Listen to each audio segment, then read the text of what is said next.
O'zbekistonda 12 viloyat bor. Har birining o'z mashhur hayvoni bor. Siz bilasizmi? Hozir ko'rib chiqamiz. Buxoro viloyati Qorako'l qo'yi. Terisi dunyo bozorida qimmat. Bu O'zbekistonning noyob boyligi, faqat Buxoro atrofida boqiladi. Surxondaryo viloyati Hisor qo'yi. Bu zotning vatani Hisor tog'lari. Katta dumli, og'ir, baquvvat. Qoraqalpog'iston Respublikasi tuya. Keng cho'l va yaylovlarda boqiladi. Suti shifobaxsh, go'shti qimmat. Farg'ona viloyati Farg'ona oti.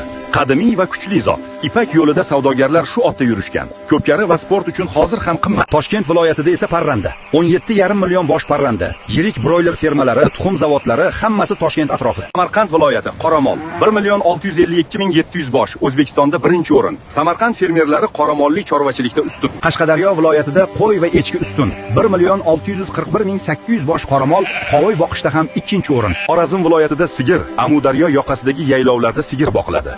Go'sht ishlab chiqarishda 5-o'rinda. Xorazm fermerlari kuchli. Andijon, Namangan, Jizzax va Sirdaryo. Bular chorvachilikda sal pastroq. Sizning viloyatingiz nima bilan mashhur? Pastga yozing.